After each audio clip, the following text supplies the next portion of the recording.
कोंडी सातत्याने होत आहे. वाहतूक कोंडीच्या अनुषंगाने काही ठोस निर्णय घेतलेले आहेत. काही अंमलात आणायला सुरुवात केलेली आहे. जसे की या ठिकाणी जयचंद चौक ते छत्रपती शिवाजी महाराज चौक या दरम्यान डिवायडर टाकणं अशा संदर्भातले काही ठोस निर्णय घेतलेले असाल. एकूण काय सांगाल, कुठले कुठले निर्णय आपण पुढील काळामध्ये या ठिकाणी घेणार आहे आणि ही वाहतूक कोंडीवरती तुम्ही या ठिकाणी वाहतूक कोंडी सोडवण्याच्या दृष्टीने पर्याय काढणार आहात? प्रथमतः मी तुम्हाला माझी ओळख करून देतो. मी पोलीस इन्स्पेक्टर चिवड शेट्टी. आज पहिलाच दिवस आहे. लोणावळा शहराची मी पेट्रोलिंग केली तर आमचे जे नव्याने आलेले पोलीस अधीक्षक सर श्री संदीप गिल साहेब, तसेच ॲडिशनल CP सर, आमच्या DYSP सर यांनी जे काही सूचना दिल्यात की वाहतुकीसंदर्भाचा हा खूप लोणावळा शहरात खूप मोठा समस्या आहे की इथं पादचाऱ्यांना व्यवस्थित रस्ता रोड क्रॉस करता येत नाही. भरपूर असे अपघात होतात. लोकांच्या सुरक्षिततेसाठी काही ठोस उपाययोजना करणं आवश्यक आहे. त्या दृष्टीने SP सरांच्या आमच्या मार्गदर्शनाखाली आज वाहतुकीचे परमनंट असं काय निरसन काय करता येईल का या दृष्टीने पेट्रोलिंग केली आणि बऱ्याचशा स्थानिक पत्रकार तसेच स्थानिक नागरिक यांचं काय करणं बऱ्याचशा गोष्टी काय आम्ही सूचना तुमच्याकडनं घेतल्या. त्या सूचनेनुसार जयचंद चौक ते शिवाजी महाराज चौक, शिवाजी महाराज चौकाचं जे शिवाजी पुतळ्याचं जे नूतनीकरण चालू आहे त्या नूतनीकरणापासून जयचंद चौकापर्यंत जी ट्रॅफिक आहे ही स्टेशनला लगत असल्यामुळं स्टेशनच्या ट्रेनच्या येण्या जाण्याच्या टायमामध्ये त्या ठिकाणी बरीचशी मोठी जामीन होते आणि त्यामुळे त्याचा परिणाम शहरावरती होतो आणि त्याची जी रांग जी आहे ही फार लांबपर्यंत जाते.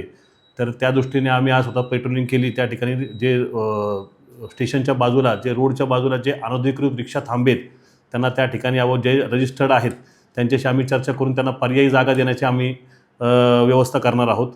पर्यायी जागा ज्या ठिकाणी अडथळा होणार नाही अशा ठिकाणी पर्यायी जागा ठेवण्याची आम्ही व्यवस्था करणार आहोत. तसेच त्या ठिकाणी आम्ही आज प्रायोगिक तत्त्वावरती प्लास्टिकचे डिवायडर टाकले आहेत. जे हॉटेल्सवाले आहेत त्यांना सूचना दिलेल्या आहेत की बाबा त्यांनी त्यांच्याकडे येणाऱ्या ग्राहकांना त्या ठिकाणी न थांबण्याच्या सूचना द्यायच्या आहेत आणि त्या ठिकाणी कुठलाही असं मोठे जड वाहनं किंवा कुठलीही अशी 4 व्हीलर वाहनं त्या ठिकाणी पार्क करून थांबणार नाही, जेणेकरून त्याची रांग मागं परत जाईल आणि ट्रॅफिकला अडथळा होईल. यासाठी आम्ही सर्व त्यांना स्थानिक यांना दुकानदार त्यांनासुद्धा विश्वासात घेतलेले आहेत. रिक्षा जे हे आहेत मंडळ रिक्षाचे स्टँड आहेत त्यांचे जे त्यांचे अध्यक्ष वगैरे आहेत त्यांच्याशी आम्ही मिटिंग घेतलेली आहे. त्यांना देखील पर्यायी जागा देणार असल्याचं आम्ही सांगितलेलं आहे.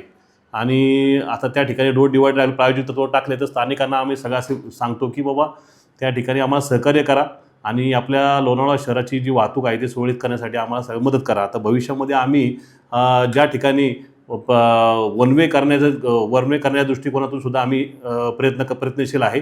त्या ठिकाणी जे काय नगरपालिकेमध्ये सुद्धा काही ठराव मंजूर झालेले आहेत त्या दृष्टीने ज्या ठिकाणी वन वे करता येतील, ज्या ठिकाणी नो पार्किंग करणं आवश्यक आहे, कॉर्नर जे चौकाचे जे कॉर्नर्स आहेत त्या कॉर्नर्सच्या ठिकाणी काही कार्स वगैरे असे थांबलेले असतात, पर्यटकांच्या गाड्या थांबलेल्या असतात, जेणेकरून त्याच्या ट्रॅफिकवर त्याचा परिणाम होतो आणि एकदम निष्काळजीपणे गाड्या उभ्या असतात. त्यांच्यावर देखील काही त्यांना कारवाई करता कशी येईल, कारवाई करून त्यांना समज कशी देता येईल किंवा समजावून सांगता येईल कसं येईल अशा पद्धतीने आम्ही स्थानिकांना सुद्धा विश्वासात घेऊन या सर्व गोष्टीचं सुरळीत राहण्याच्या दृष्टिकोनातून आम्ही काम करणार आहोत.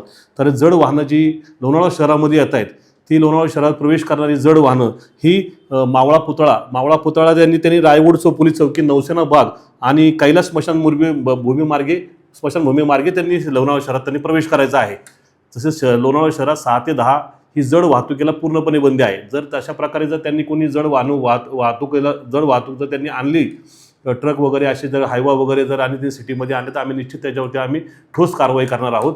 तसेच जे स्थानिक जे आहेत लोणावळा शहरातले जे स्थानिक नागरिक आहेत ज्यांची रेसिडेन्शियल किंवा छोटी कामं चालू आहेत त्यांच्यासाठी जे काही ट्रक असतील त्यांनी रात्री 10 नंतर त्यांनी आतमध्ये शहरामध्ये प्रवेश करणं आवश्यक आहे आणि शनिवार रविवारी तर त्यांनी बिलकुल प्रवेशच करायचा नाही आहे. त्यांनी आम्हाला सहकार्य करायचं आहे जेणेकरून वाहतुकीचं आम्हाला नियमन करणं सोयीचं होईल.